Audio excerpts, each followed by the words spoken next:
Question number 11, which one of the following series is convergent. ठीक है, इस question में हमें बताना है कि इनमें से कौन सी सीरीज कन्वर्ज करेगी। ठीक है, अब इसमें या तो हम इसमें से एक कन्वर्जेंट सीरीज को पहचान लें कि कौन सी सीरीज क्या है कन्वर्जेंट, या हम क्या करें इनमें से तीन ऐसी सीरीज पहचान लें जो कन्वर्जेंट नहीं है। ठीक है, इस क्वेश्चन को करने के लिए हमें एक रिजल्ट्स की ज़रूरत पड़ेगी। ठीक है, वो रिजल्ट है ये, a necessary condition for series an convergent is an tends to 0 n tends to infinity। ठीक है, इसका मतलब क्या है, कोई भी सीरीज कन्वर्जेंट होने के लिए नेसेसरी मतलब क्या चीज़ ज़रूरी है कि जो उसका सीक्वेंस उफ जो उसका सीक्वेंस बने ना वो क्या होना चाहिए, कन्वर्ज करना चाहिए जीरो को as n tends to infinity. ठीक है, ये सफिशिएंट कंडीशन नहीं है, केवल नेसेसरी है। यदि ऐसा होता है, ठीक है, तो सीरीज कन्वर्जेंट करे ऐसा ज़रूरी नहीं है। पर हाँ, अगर ऐसा नहीं होगा, इफ़ यदि जो हमारा सीक्वेंस है वो जीरो को कन्वर्ज नहीं करेगा as n tends to infinity, तो हम क्या कह देंगे कि ये सीरीज क्या है, नॉट कन्वर्जेंट। इस रिजल्ट का मेनली हम यूज करते हैं सीरीज को डाइवर्जेंट प्रूव करने के लिए कि भाई सीरीज कन्वर्जेंट नहीं है। ठीक है, उसके लिए हम प्रूव करते हैं। ठीक है, एक्सप्लेनेशन। फर्स्ट ऑप्शन कहता है कि series summation n is equal to 1 से इन्फिनिटी एन स्क्वेयर। यहाँ पे जैसे ही मैं limit n tends to infinity operate करूँगा मुझे क्या बनेगा, मिलेगा इन्फिनिटी। ये जीरो को कन्वर्ज नहीं कर रही, तो ये ऑप्शन क्या हो जाएगा, गलत। ठीक है, सेकेंड ऑप्शन में मैंने सेम वही काम किया, एन टेंस टू इन्फिनिटी करूँगा 1 बाई इन्फिनिटी 0। अब यहाँ से सीक्वेंस कन्वर्जेंट भी हो सकती है, डाइवर्जेंट भी हो सकती है। ठीक है, अभी हम 100% श्योर नहीं है इसके बारे में। ठीक है, ऑप्शन थर्ड को चेक करते हैं। ऑप्शन थर्ड में मैंने क्या किया, फिर दोबारा से limit n tends to infinity operate की। यहाँ से देखो 3/2 का मतलब हो गया 1.5। ठीक है, मतलब 1 से बड़ी क्वांटिटी है, उसकी पावर क्या है, इन्फिनिटी। ये रिजल्ट्स होते हैं एक्स की power n tends to infinity as n tends to infinity if x greater than 1। यदि एक्स क्या हो, 1 से बिगर हो तो ये इन्फिनिटी बनाता है, और एक्स 1 से क्या हो, स्मॉलर हो तो ये क्या बनाता है, 0। अब यहाँ से 3/2 1 से बिगर है, तो इसका मतलब ए एन किस पे जाएगा, इन्फिनिटी पे जाएगा as n tends to infinity. तो यहाँ से ऑप्शन भी डिस्कार्ड हो गया। ठीक है, फोर्थ ऑप्शन क्या कह रहा है, सीरीज हमारे पास कौन सी गिवन है, एन क्यूब। अब यहाँ भी क्लियरली दिख रहा है, जैसे ही हम n tends to infinity operate करेंगे ए एन भी क्या करेगा, इन्फिनिटी पर चला जाएगा। ठीक है, अब यहाँ से फर्स्ट डिस्कार्ड हो गया, थर्ड डिस्कार्ड हो गया, फोर्थ डिस्कार्ड हो गया, तो यहाँ से ओनली पॉसिबिलिटी कौन सी बची है, सेकंड। तो सेकंड हमारा क्या है, करेक्ट हो। ठीक है, पर क्वेश्चन करने का एक सही वे नहीं है। ठीक है, यदि आप एग्जाम को क्लियर करना चाहते हो तो हमें क्या करना होता है, कम से कम टाइम में क्वेश्चन को सोल्व करना होता है। ठीक है, एक तो आप हर ऑप्शन पे काम कर रहे हो, इससे अच्छा आप क्या करो, सिंपल। आपने ध्यान से देखा सेकंड ऑप्शन को, भाई ये वाली चीज़ इससे क्या होती है, कम होती है। इसको चेक करने के लिए क्रॉस मल्टीप्लाई करके देख लो, आपको साफ दिख जाएगा n square less than n square plus n. ठीक है, एन तो हमारा यहाँ पे नेचुरल नंबर ही है। अब इसके अंदर हमने क्या किया, कंपैरिजन टेस्ट का यूज किया। कंपैरिजन टेस्ट क्या कहता है, यदि बड़े वाली सीरीज क्या हो, कन्वर्ज है, तो छोटे वाली को भी कन्वर्ज होना ही पड़ेगा। ठीक है, अब 1/n² पी टेस्ट से क्या है, कन्वर्जेंट। अब बड़ी वाली सीरीज ही कन्वर्जेंट हो गई तो छोटी वाली को भी क्या होना पड़ेगा, कन्वर्जेंट होना पड़ेगा। तो यहाँ से ये सीरीज हमारे पास क्या आ गई, कन्वर्जेंट। ठीक है, एक तो आप चार ऑप्शन पे काम करके आ रहे हो, एक सिंपल आपने ध्यान से देखा भी सेकंड ऑप्शन मुझे कन्वर्जेंट लग रहा है, उसका हमने प्रूफ कर लिया एक लाइन का। तो यहाँ से हम क्या करेंगे, सेकंड ऑप्शन को टिक कर देंगे। ठीक है, next question, question number 12, which one of the following is incorrect. हमें बताना है इसमें से कौन सी स्टेटमेंट क्या है, इनकरेक्ट है। ठीक है, the intersection of two convex set is a convex set. Second option कह रहा है the intersection of any finite number of convex set is convex set. Third option कह रहा है जो ये सेट गिवन है ये कॉन्वेक्स सेट बनेगा। फोर्थ कह रहा है union of two convex set is also a convex set. ठीक है, इसके लिए हमें एक रिजल्ट की जरूरत पड़ेगी। रिजल्ट्स क्या कहता है, intersection of an a finite number of convex set is convex. कह रहा है आप finite number of convex set का इंटरसेक्शन करते हो ना, तब भी हमें कॉन्वेक्स मिलेगा। ठीक है, अब बात आती है कॉन्वेक्स होता क्या है। ठीक है, कॉन्वेक्स के ऊपर 4 से 5 क्वेश्चन पूछे गए हैं इसी एग्जाम के अंदर। ठीक है, तो बहुत इंपॉर्टेंट प्रॉपर्टी है ये convex. A set is said to be convex, किसी भी सेट को मैं कॉन्वेक्स कब कहूंगा, if it's any two point joined by a continuous curve lies in the set। आपको एक क्या गिवन है, एक सेट गिवन है। ठीक है, आपको क्या कर लेना है, अगर पॉसिबल है तो हम उसका क्या करेंगे, ग्राफ बना लेंगे। ठीक है, अब ग्राफ हमने बना लिए, जैसे ये पहला ये बना हुआ है। अब ये कॉन्वेक्स है या नहीं, ये चेक करने के लिए क्या करेंगे, इसके कोई भी 2 पॉइंट लो, कोई भी आर्बिट्रेरी 2 पॉइंट इसके अंदर से, उसको आप एक कर्व, कंटिन्यूस कर्व से ज्वाइन कर दो। यदि वो पूरा कर्व उस सेट के अंदर ही जा रहा है तो वो कॉन्वेक्स है, अदरवाइज नहीं है। जैसे इसमें कोई भी आप 2 पॉइंट ले रहे हो, इसको ज्वाइन करोगे इस सेट के अंदर ही जाएगा, तो इसका मतलब ये क्या है, कॉन्वेक्स है।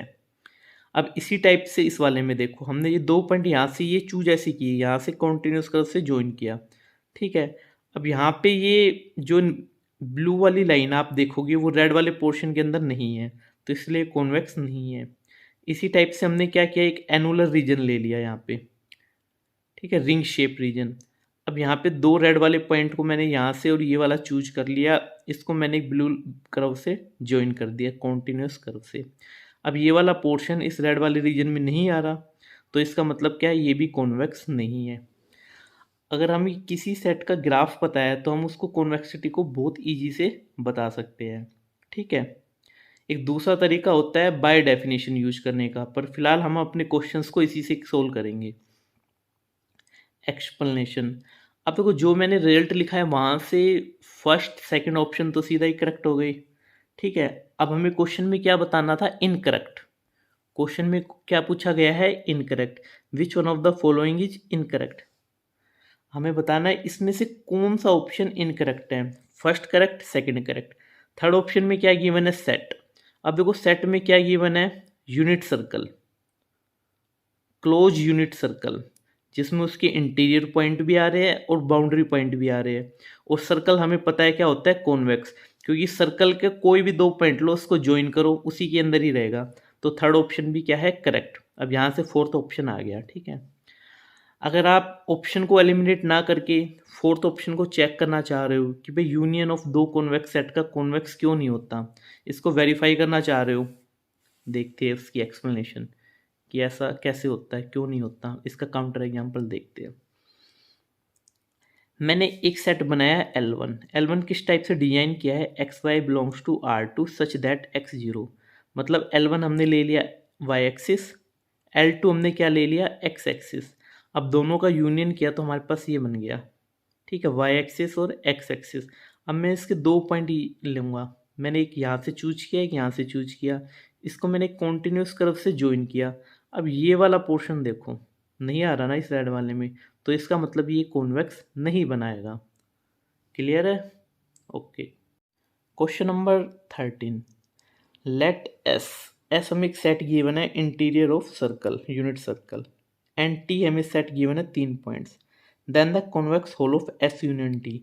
तो हमें एस यूनियन टी निकालना है, इसमें से कौन सा बनेगा। ठीक है, और वो साथ के साथ क्या है, कॉन्वेक्स भी होना चाहिए।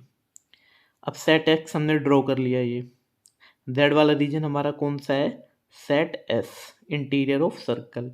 टी में कितने पॉइंट है, 3 पॉइंट है, 1 0 0 1 1/2 1/2। ये ब्लैक डॉटेड हमारे क्या है, सेट ऑफ पॉइंट। ठीक है, टी के। अब एस हमारा ये वाला पोर्शन है। फर्स्ट ऑप्शन क्या कह रहा है, कह रहा है कि जो सेट हमारा कॉन्वेक्स हल बनेगा एस यूनियन टी में, वो क्या होगा, क्लोज यूनिट सर्कल।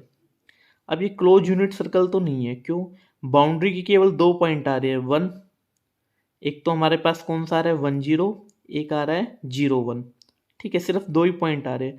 इसके अलावा देखो पूरी बाउंड्री इसके अंदर इंक्लूड नहीं है, तो इसके अंदर आपको दिखाना चाहे तो सिंपली क्या दिखा रहा हूँ मैं, भाई -1 0 वाला पॉइंट इसके अंदर नहीं है, बाउंड्री के पॉइंट इसमें नहीं है, तो इसका मतलब ये ऑप्शन क्या है, रॉन्ग। सेकंड ऑप्शन क्या कहता है, एस यूनियन टी। ये तो क्लियरली हमें दिख रहा है एस यूनियन टी हमारे पास क्या है, कॉन्वेक्स बन रहा है। कोई भी दो पॉइंट लो, ज्वाइन करो, इसी के अंदर ही जाएगा। तो यहाँ से हमने सेकंड ऑप्शन को करेक्ट कर दिया। थर्ड ऑप्शन पे अगर हम काम करें, थर्ड ऑप्शन हमारे से कह रहा है x square plus y square less than 1। कह रहा है इंटीरियर ऑफ सर्कल बनेगा, पर केवल इंटीरियर ऑफ सर्कल नहीं बन रहा, यहाँ पे बाउंड्री के दो पॉइंट भी आ रहे हैं। ठीक है, एक तो ये वाला पॉइंट 0 1 और एक ये पॉइंट 1 0 भी आ रहा है इसके अंदर। तो यहाँ से क्या है, थर्ड ऑप्शन क्या हमारा डिस्कार्ड हो जाएगा, क्योंकि थर्ड ऑप्शन तो केवल क्या कह रहा है, रेड वाला पोर्शन आना चाहिए, पर यहाँ पे ब्लैक वाले दो पॉइंट ऐसे हैं ना जो इस पोर्शन में नहीं आ रहे थर्ड वाले के अंदर। तो यहाँ से थर्ड हमारा क्या हो गया, गलत हो गया। फोर्थ कह रहा है एस इंटरसेक्शन टी। अब एस इंटरसेक्शन टी दोनों का हम इंटरसेक्शन करेंगे, रेड वाले पोर्शन का और ब्लैक डॉट में, तो केवल एक ही पॉइंट ये आएगा 1/2 1/2। अब ये वाला पॉइंट तो इस यूनियन के बराबर है नहीं, जो क्वेश्चन में गिवन था ना एस यूनियन टी, इसके इक्वल कहाँ है ये। तो इसका मतलब क्या है, फोर्थ ऑप्शन भी क्या है, गलत है। तो यहाँ से only correct option is second. ठीक है, नेक्स्ट क्वेश्चन की ओर चलते हैं अब। Next question, question number 14, radius of convergence of power series. आपको रियल एनालिसिस जिस भी कंपटीशन एग्जाम में, आप कोई भी कंपटीशन एग्जाम मैथमेटिक्स से रिलेटेड दोगे ना, कोई भी ऐसा एग्जाम नहीं मिलेगा जिसमें आरओसी रेडियस ऑफ कन्वर्जेंस का क्वेश्चन ना पूछा गया हो।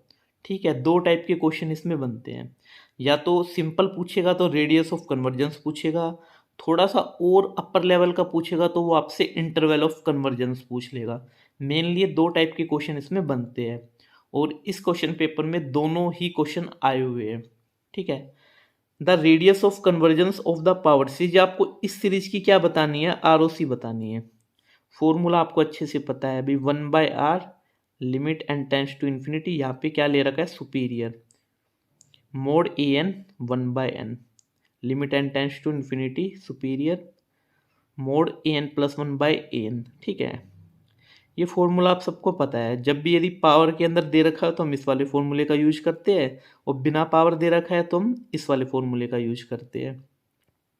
अब यहाँ पे सुपीरियर क्यों दे रखा है, कई बार क्वेश्चन में ए एन है ना, इस टाइप से पार्ट में डिवाइड कर देता है, भी एन इवन है तो ये, एन ओड है तो ये। उस कंडीशन में क्या है, जो बड़ी वैल्यू है ना वो चूज करनी होती है हमें, इसलिए यहाँ पे सुपीरियर दे रखा है। ठीक है, अब इसके अंदर क्या दे रखा है, n raise to power n, तो ए एन की वैल्यू हमारे पास क्या बनेगी, n raise to power n. अब पावर गिवन है, पावर के लिए हम ये वाला फॉर्मूला यूज करेंगे, पावर से पावर कैंसिल हो जाएगी, तो यहाँ से क्या बन जाएगा, limit n tends to infinity n 1/r किसके इक्वल आ जाएगा, इन्फिनिटी। यहाँ से r क्या बन गया, 0। ठीक है, रेडियस ऑफ कन्वर्जेंस हमारी क्या आ गई, 0। तो ऑप्शन नंबर थर्ड हमारा क्या हो गया, करेक्ट हो गया। इस टाइप के क्वेश्चन में मेनली गलती क्या होती है, या तो ये उल्टा हो जाता है, या 1/r की जगह हम यहाँ पे r कर देते हैं।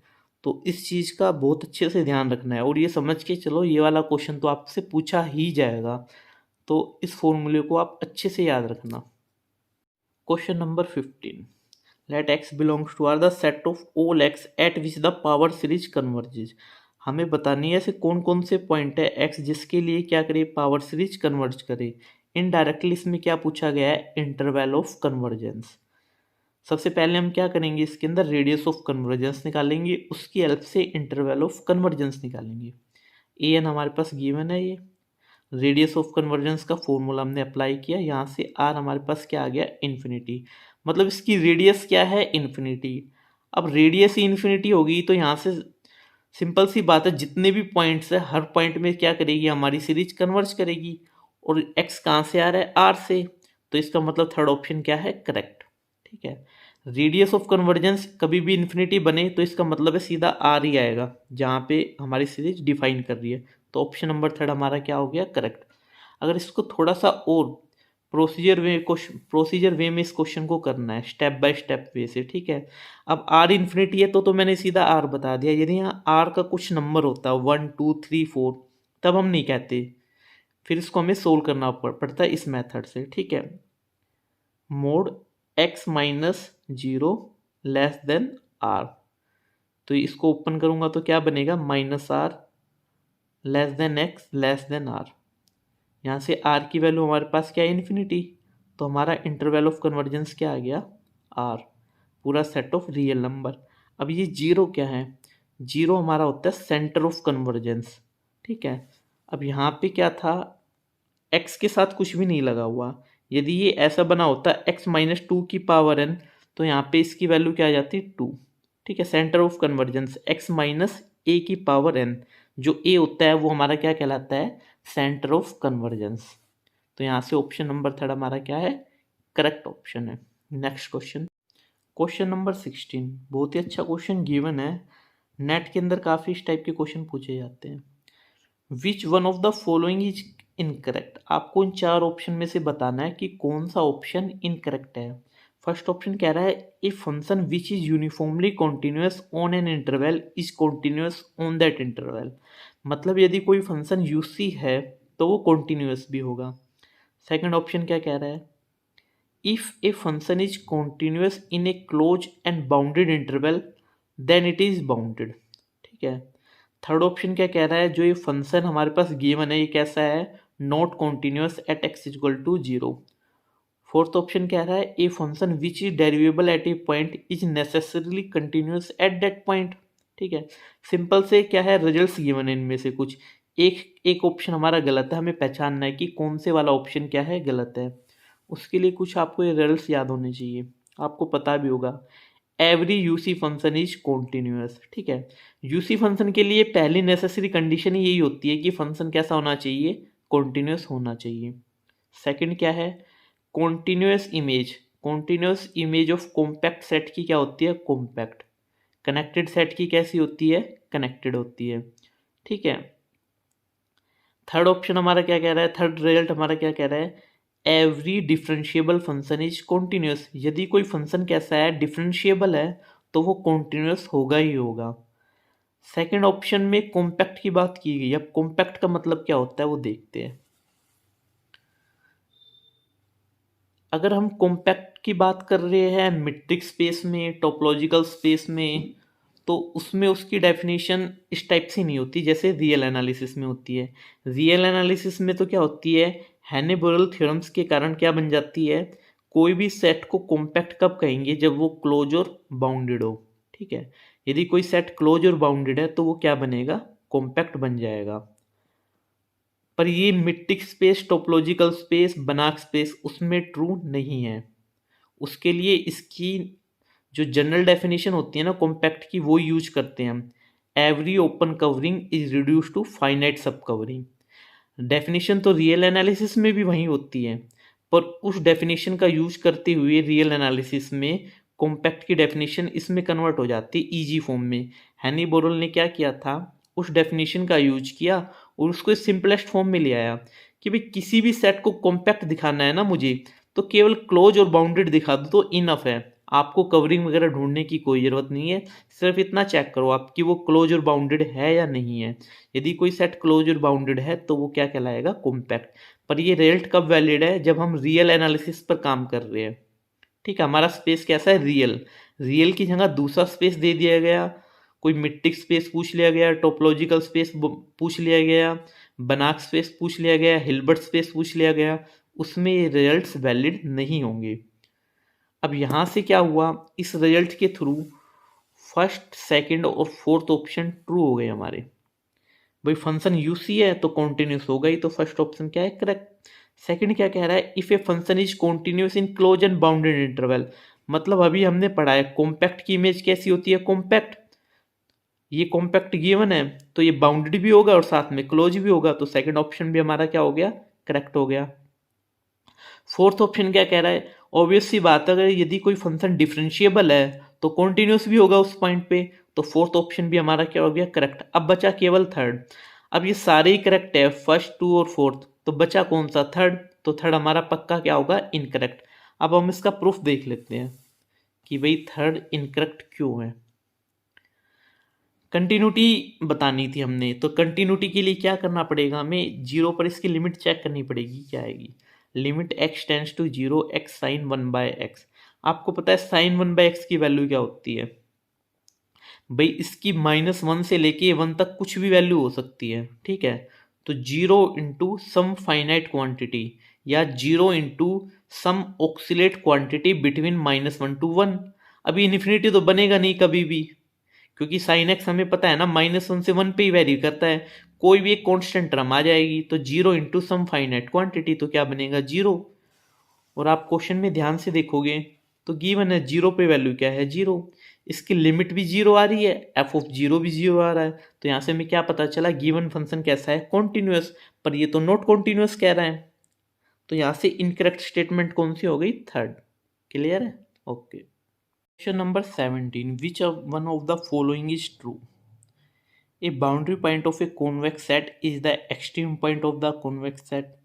An extreme point of a convex set is boundary point of the convex set. Convex hull of a set is the largest convex set containing X. A hyperplane in Rn is not a convex set.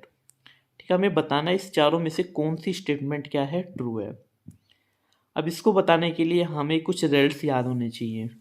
ठीक है, first result क्या कहता है, let C be a convex set, then extreme point of a convex set is also a boundary point. ये अपने आप में एक थ्योरम्स होती है। ठीक है, यदि सी हमारे पास कोई कॉन्वेक्स सेट है, ठीक है, then extreme point of a convex set, जो उसके एक्सट्रीम पॉइंट होते हैं वो क्या होते हैं, बाउंड्री पॉइंट होते हैं। अब सीधा ये रिजल्ट गिवन है और ऑप्शन नंबर 2 भी हमारा यही कह रहा है, तो यहाँ से हम सेकंड ऑप्शन को क्या कर देंगे, टिक कर देंगे। अब फोर्थ ऑप्शन में क्या बोला गया, हाइपर प्लेन। मैं आपको थोड़ा सा हाइपर प्लेन के बारे में और बता देता हूँ, इसके ऊपर भी क्वेश्चन कई बार आ जाता है, इंपॉर्टेंट है इसलिए। हाइपर प्लेन, कोई भी सेट जो इस फॉर्म का हो, x belongs to R n, मतलब n टपल्स के अंदर हो x, C transpose x equal to B, मतलब A x equal to B वाली फॉर्म टाइप से हो, जैसे a11 x1 plus a12 x2 plus a13 x3 plus a1 xn equal to कोई कांस्टेंट b, इस टाइप से कोई भी एक एक्सप्रेशन लिखा हो। ठीक है, तो उस एक्सप्रेशन को हम क्या बोलते हैं, हाइपर प्लेन। और ये हाइपर प्लेन हमेशा कॉन्वेक्स होता है। ठीक है, आपको प्रूफ करने की ज़रूरत ही नहीं है इसकी, सीधा आपको इस टाइप की कोई भी फॉर्मेशन दिखे वो क्या बनाता है, हाइपर प्लेन। और हाइपर प्लेन हमेशा क्या होता है, कॉन्वेक्स। अब इसमें भी बहुत सारी फॉर्म हो जाती है, कैसे, अब यहाँ पे इक्वल दे रखा है, हो सकता है लेस देन हो, ग्रेटर देन हो, ग्रेटर देन इक्वल टू हो, लेस देन इक्वल टू हो।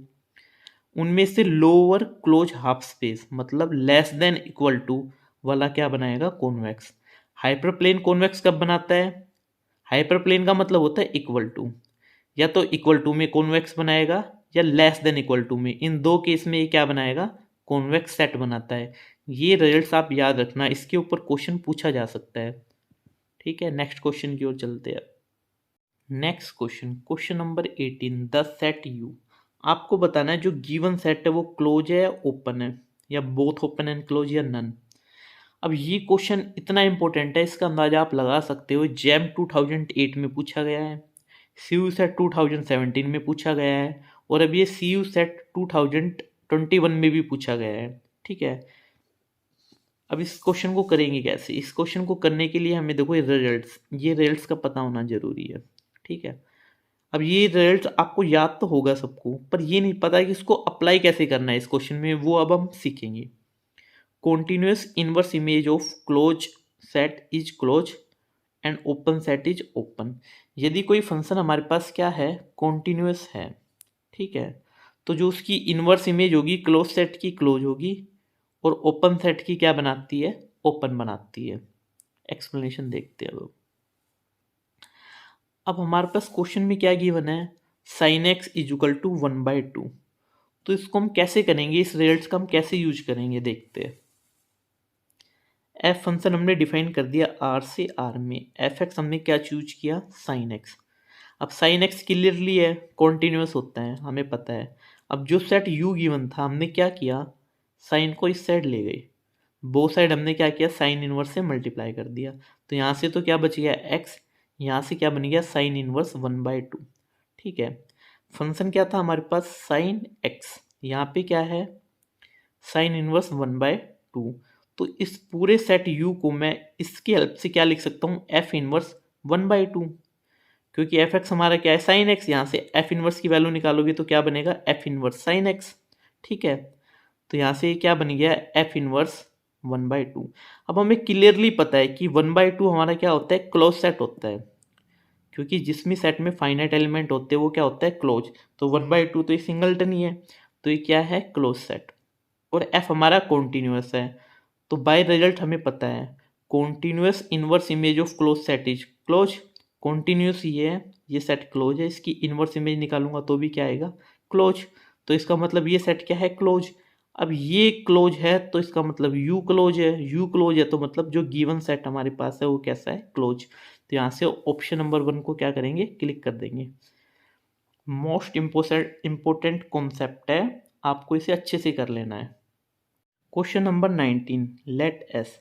एस सेट हमें डिफाइन है, set of point of circle, and T, T हमारे पास डिफाइन है y greater than equal to x square, मतलब पैराबोला के point. Then which one is correct, तो इन चारों ऑप्शन में से कौन से वाला करेक्ट है ये हमें बताना है। हमें बताना है एस कॉन्वेक्स है या टी कॉन्वेक्स है, मेनली हमें चेक करना है कौन सा वाला कॉन्वेक्स है। अब देखो कॉन्वेक्स के ऊपर से फिर से क्वेश्चन पूछा गया है, कॉन्सेप्ट हमारा सेम है। हम क्या करेंगे, ग्राफ ड्रॉ करेंगे। एस हमारा क्या सेट है, सर्कल के पॉइंट्स हैं, तो मतलब ये वाला सिर्फ ब्लू वाला पोर्शन आएगा, इसका इंटीरियर नहीं आएगा। क्यों, क्योंकि क्वेश्चन में क्या गिवन है, x square plus y square is equal to 1, less than equal to 1 नहीं गिवन है। केवल और केवल कौन से पॉइंट आएंगे, बाउंड्री वाले, बाउंड्री के अंदर वाले पॉइंट इसमें नहीं आएंगे। तो हमने कोई भी 2 पॉइंट चूज किए, कंटिन्यूस कर से कर्व ड्रॉ करा। अब ये तो इसके अंदर नहीं आ रहे ब्लू वाले पोर्शन में, तो इसका मतलब क्या है, ये कॉन्वेक्स नहीं है। S is not a convex. अब टी गिवन है, अब टी वाला पोर्शन पैराबोला हमने ड्रॉ कर लिया, ठीक है।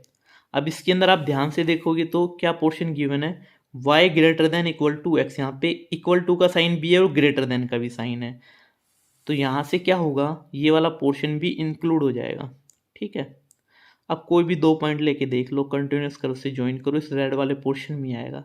तो यहाँ से कॉन्वेक्स, मतलब टी कॉन्वेक्स है, एक्स इज नॉट कॉन्वेक्स। तो आप सेकंड ऑप्शन को देखोगे तो उसमें यही बोला गया है, T is a convex set but S is not convex. तो यहाँ से सेकंड ऑप्शन हमारे पास क्या हो गया, करेक्ट हो गया। क्वेश्चन नंबर 20, क्वेश्चन नंबर 20 क्या कह रहा है, which one of the following is the statement of fundamental theorem of calculus.